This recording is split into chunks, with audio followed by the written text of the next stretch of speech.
Freedom is not what you think it is.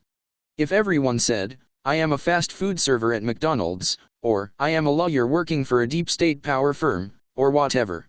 If they replaced I am with, I identify as, this would help to shake the hold their earthly identity has on them.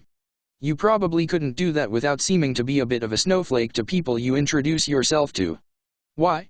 It's because saying you are what you do is the acceptable way of telling people about yourself.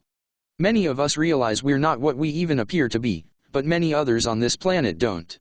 So, you have a choice. You can continue to say, I am a server, in order to make them comfortable, or you can say, I identify as a server, in order to speak your truth. You could compromise perhaps and say, my job is a server at a restaurant, or, I work at such and such restaurant, and that would be okay because you're keeping who you are and what you do apart. As they should be. At one point I used to tell people I was an unemployed bum, simply because I used to like the look on their faces, but I got over my need to do that. Sometimes breaking away from the matrix can lead you to some darker places of expression.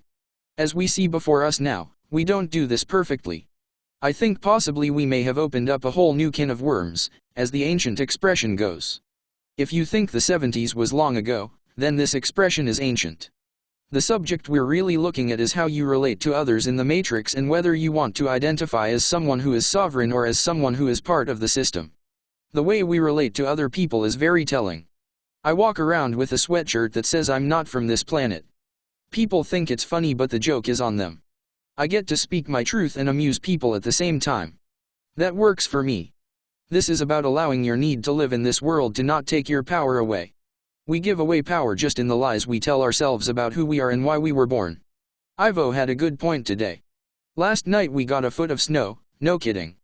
I shoveled a bit of it away and was hoping my super would get here and use his snowblower, but his snowblower malfunctioned this morning and quit on him before he got to my driveway.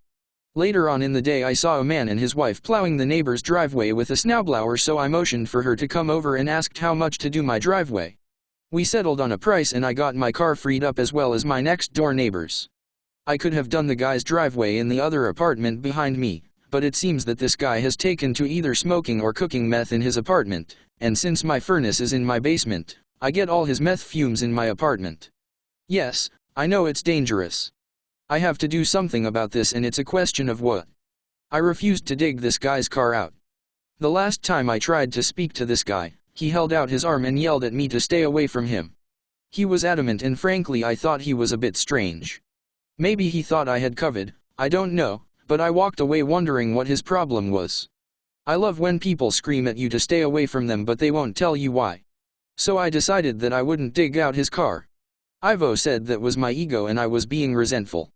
Well, the guy said he didn't want anything to do with me, so presumably he doesn't want me to dig his car out either, or does he?